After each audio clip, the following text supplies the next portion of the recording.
that exist in that market. No different than here in Indianapolis. We're not going anywhere. It's here to stay. So we need to communicate our program, our plan, our vision, our talent, and make that clear to prospective clients here in central Indiana, just as strong as we will in northern Indiana. Operational effectiveness, and this is something that Scott's going to be a big part of, working with Bruce and Evan and Nate and Brad, and that is obviously making sure we are streamlining, and I'll add Teresa to that mix, streamlining the efficiencies of this company. Again, I think we've come a long way from where we were, but we still have a ways to go. And again, some of those were highlighted in some of the mistakes over the last couple of years. So we're going to continue to make that a top priority to make sure that we're doing things the right way, efficiently and effectively, and accurately. Okay? That's number 3. The fourth one is, and it kind of links back to communication, that is, the question has come up, you know, what do we really want to be? We can't be everything to everybody, right? So, you know, I think and you're going to hear a little bit more of this as the rest of the team gives a quick synopsis, breaks it down a little bit more of what we're going to be targeting. But, you know, the question is, do we still want to chase 6 vertical markets? Do we want to still stay in the higher ed public hard bid sector, which has killed us for 4 years? I've got the easy answer to that one. No, not really. I mean, if we can go out and find more negotiated work in the private client or private college sectors, that's where I'm going to spend my energy. Margins are better, competition is smaller, and you don't have a bureaucrat pushing down on you the entire time. So, I mean, just simple discussions like that. But again, we're going to be focusing on clarifying, you know, what we want to be more clearly in 14, and also as we move into 15. So, why don't I'll Terry, are you going first? Talk kind of through the market sectors. I'll turn it over to these guys, and again, we'll get through those details. And once we do, I want the rest of the time to be Q&A. I'm sure you're going to have a number of questions, whether it be of what I've already shared about Scott or certainly about some of these details. So, okay?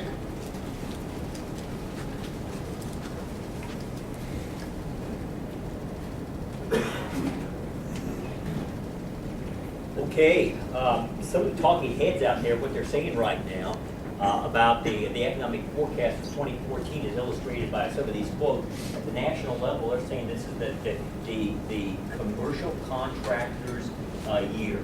Because commercial construction is coming back.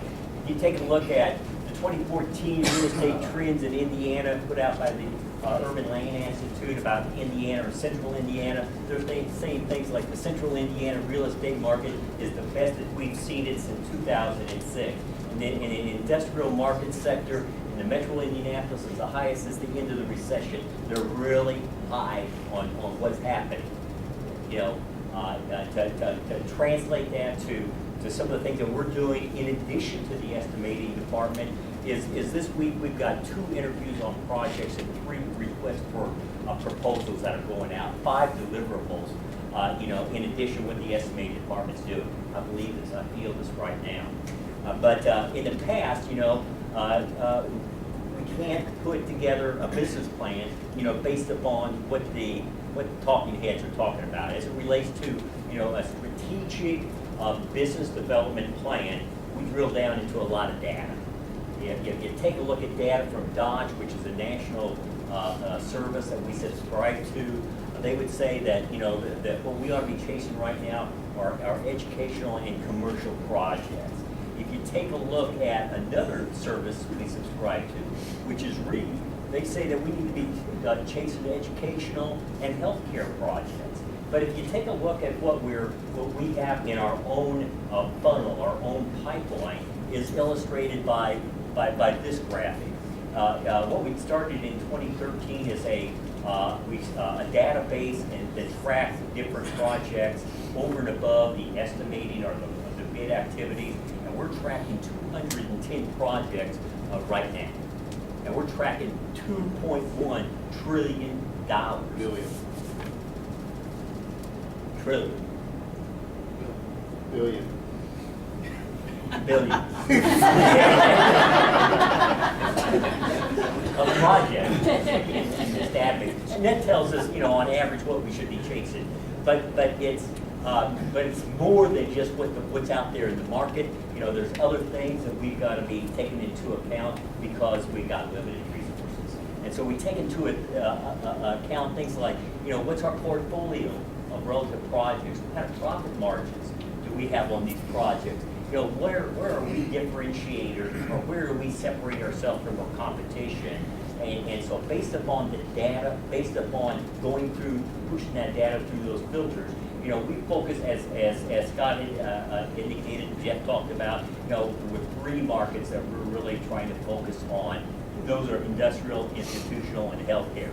Institutional are projects like museums, libraries, but any project that we're chasing as part of as a municipal project, like the city of Lafayette, the city of Fishers, the city of Indianapolis.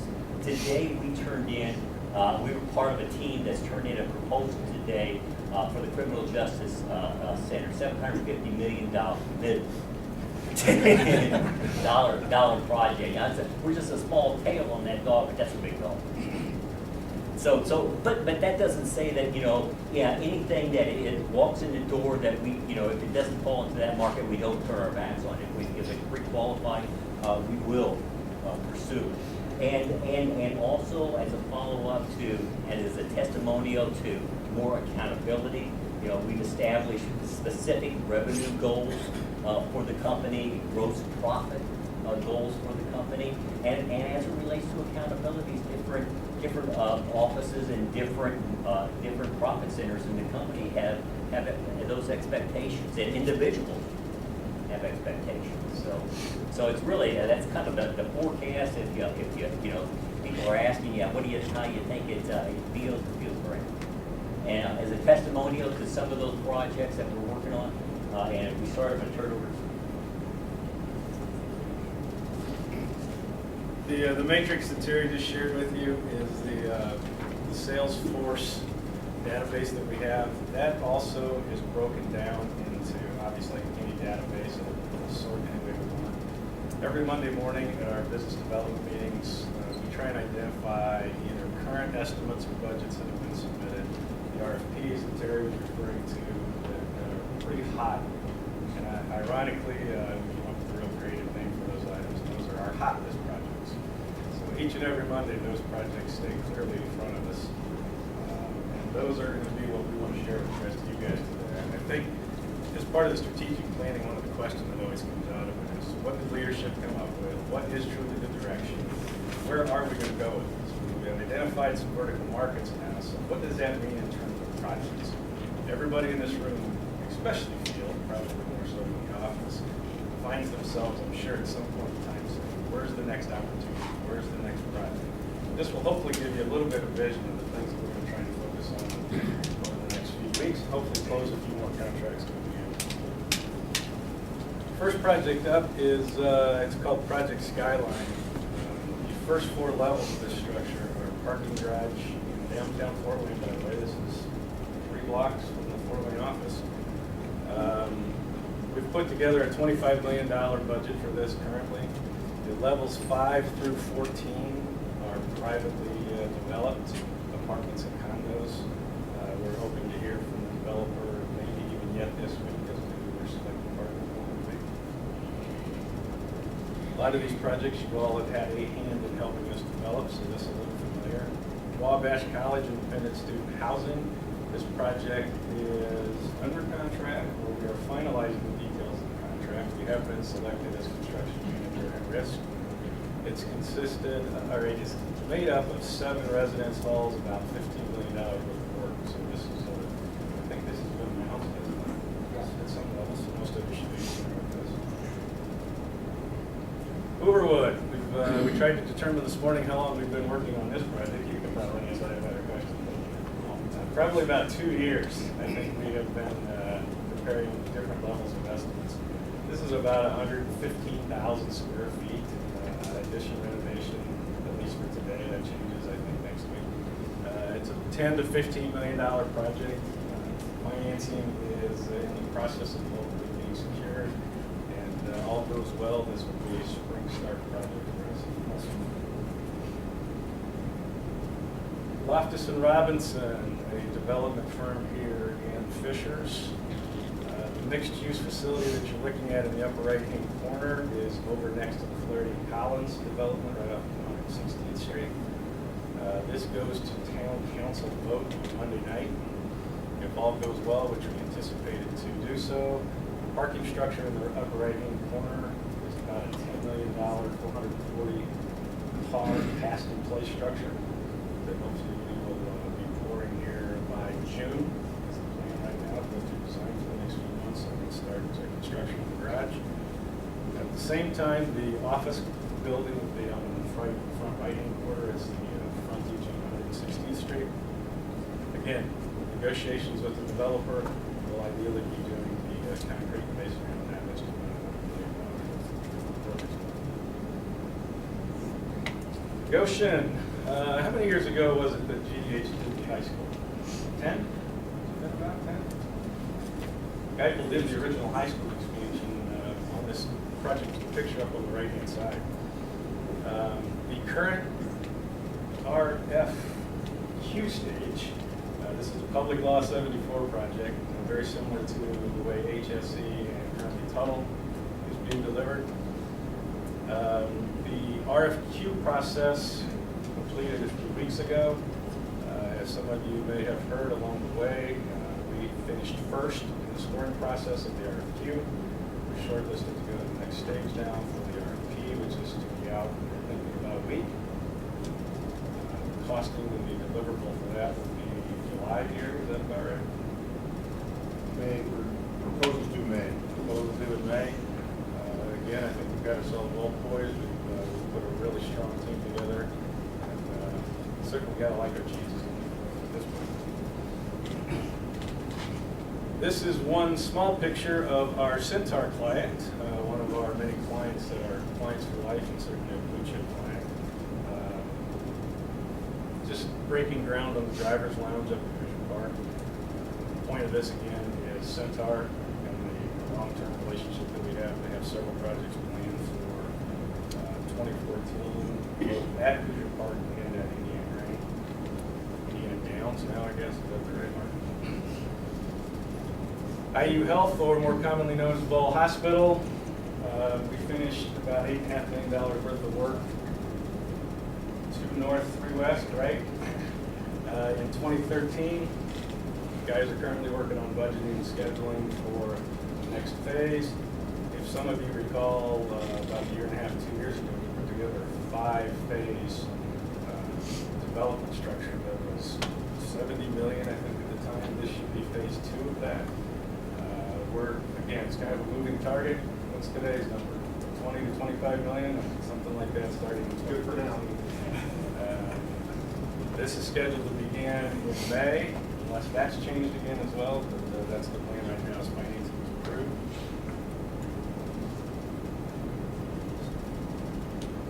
These last 4 slides, I think many of you put many hours into. This was Steel Dynamics in Pittsburgh. I know most of you probably were aware that we were doing work out there, but I'm not sure you were all aware of the complexity and the actual amount of effort that went into this project. This started with us being invited to bid on the first package, which was the reading foundations. Very fortunate to have rolled into the next phase, which turned into a continuous mill. From there, moved right on into the reversing mill. A lot of change orders along the way on miscellaneous pieces and parts in addition to these main structures. And we finished with resizing. Statistically for that project, again, just to give you the magnitude of it, there's about 1,500 tons of rebar, 20,000 yards of concrete, and 60,000 man-hours that a lot of you said you were going to participate in over about a 9-month schedule. So it's a pretty monumental task.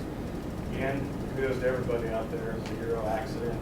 It's safe, a very, very safe environment. And as you guys know, a very hostile environment with the people around you. But why did we put this one up here for a 2013 project? They have about 90 million right now planned that they hope to start the next phase of Steel Dynamics this spring. If all is approved, and certainly we hope to be the negotiating partner on the next phase. Brad, do the northern engineering. Thank you.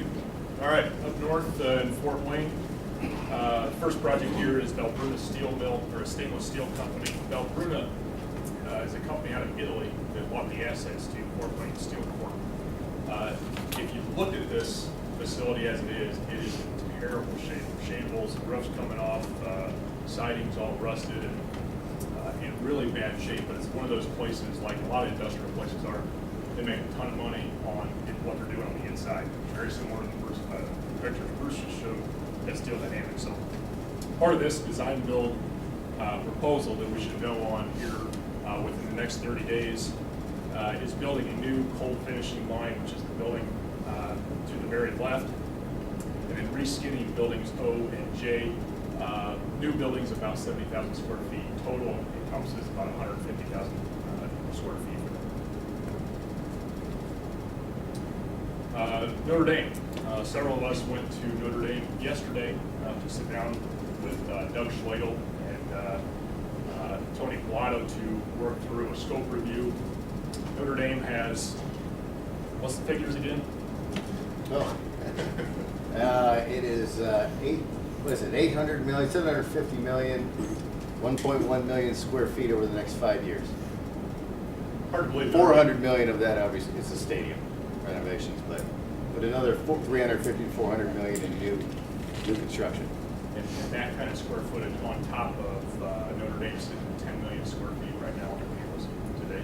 So this is the first kind of push of projects, 2 residence halls, 225 beds, 68,000 square feet apiece. Starting design will go through this year, starting spring of 15. Turnstone campus in Fort Wayne, we are wrapping up and submitting on a limited group competitive markets for an addition and renovation on their campus design build. We've teamed up with MSPT and Associates out of Fort Wayne. That construction will, design and construction will happen in 13 and then bleed over into, or 14 and bleed over to 15 as well. A couple of smaller projects that we didn't have pictures for. Tut Hill is a company that we've been working on here in the last, 3 or 4 months. Tut Hill makes pumps and things for, like out here in our yard, I'm sure we have pumps on top of our gas, diesel cans and things. They make those right there in Fort Wayne. This first project is a restroom and break room renovation, $250,000 design build. The bigger picture of that is we are part of the planning team that has their larger expansion. They're putting on about 50,000 square feet planned for 2015. Violent Township Fire Station, $750,000 design build fire station. Plan to get started, get through design and financing, hopefully in the June timeline of this year. Edie's has been a phenomenal client. We received 2 of our guys in Fort Wayne, received the only safety award that Edie's has ever given out. The safest project ever, and to the point where they brought out the news cameras and things, and really gave some good accolades to our field guys that earned it on that project. But to that end, we've been invited back, and we've got a $3.2 million electrical upgrade project for them starting in May. Some of you have been seeing some of the emails that go around. We've been very successful at Valparaiso University, certainly a blue chip client and client for life over the last few years. We started our relationship there in 1959 when we built the chapel, and I'll get to that one here in a minute. But this is a new track and field project, about $1.4 million. By the way, Brad wasn't on that one, the original one. Nate was. Yeah. Intern. Part of this project encompasses demo of the existing tennis courts where you see the cars and the parking.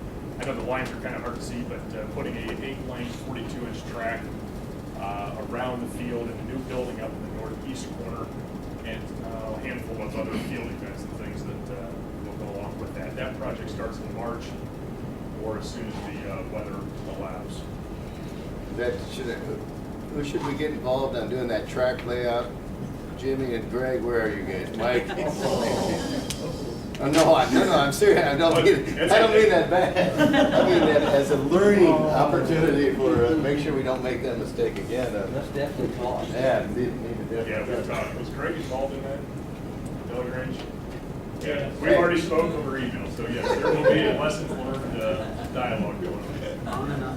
I didn't mean that bad, Greg. Didn't mean that bad. So here's the chapel.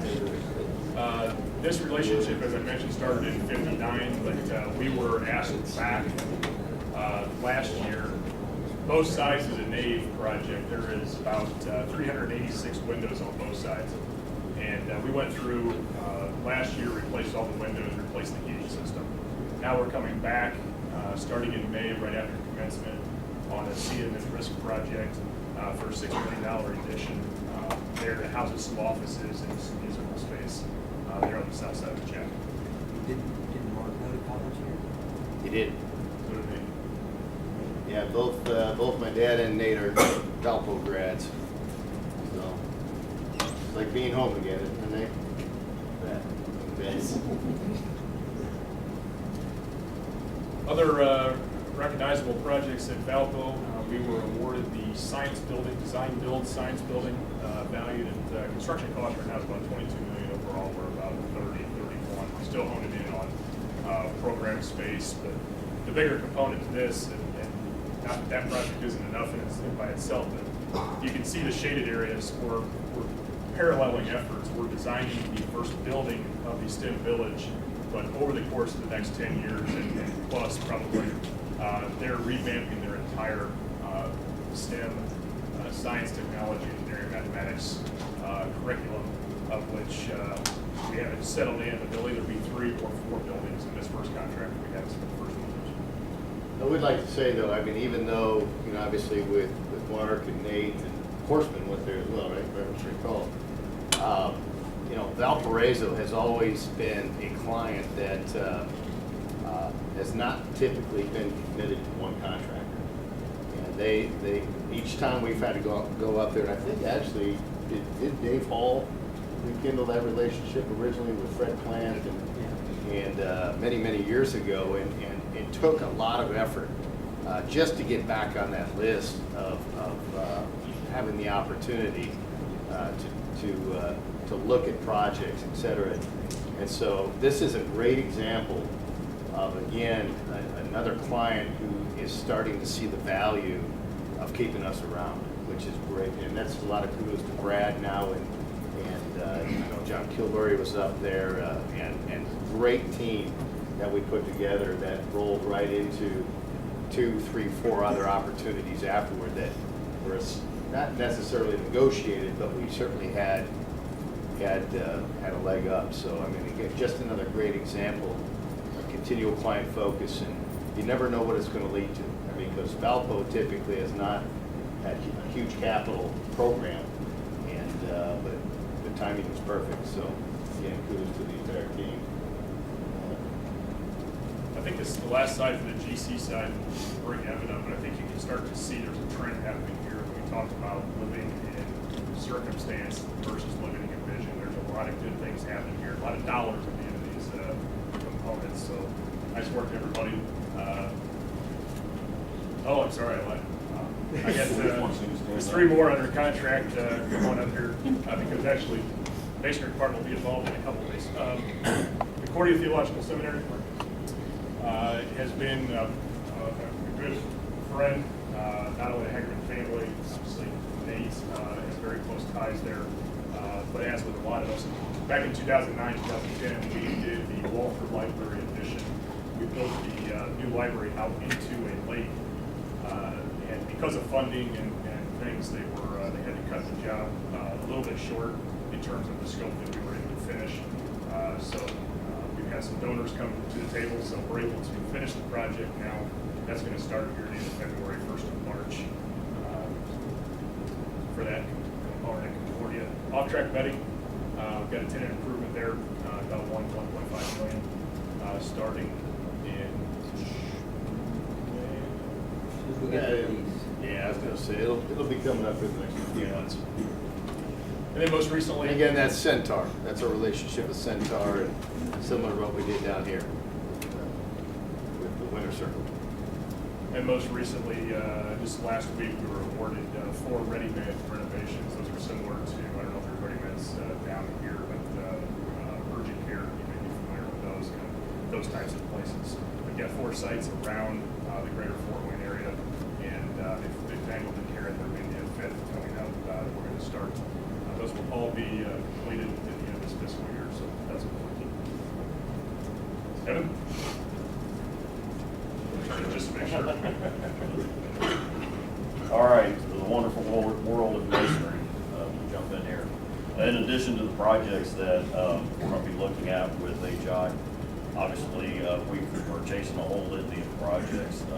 Ones that are coming up in the very near future, Napoleon School System over around Defiance, Ohio, a little over $3 million worth of work.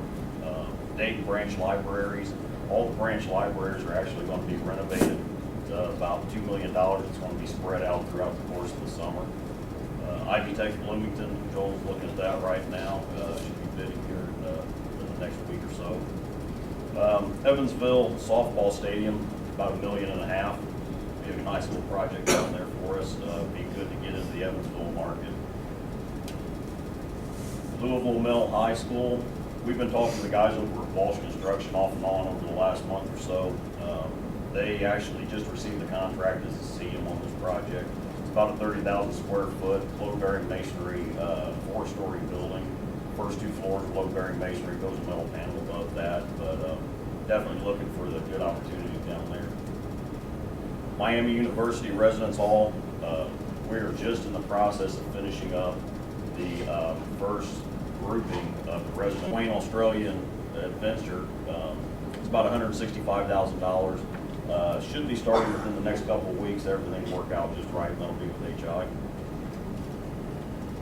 Hollywood Dayton Raceway, we're looking about $780,000 worth of work. That's with Turner Construction. You know, that really shows how developing relationships can pay off. It's pretty much the same project team that we had down in Cleves, over by Cincinnati on the school. We worked there. Those guys transferred up there to the gaming center. They called us and said, you know, we want you guys to bid on this.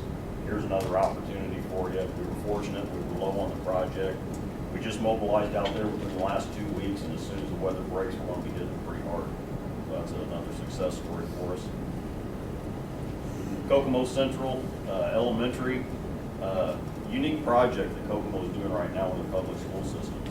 If you see the picture on the left, that is an existing entryway into Kokomo Central, and their intentions are to go through and freshen up or spruce up the exterior of the buildings to make it more inviting to the students and the parents in the township.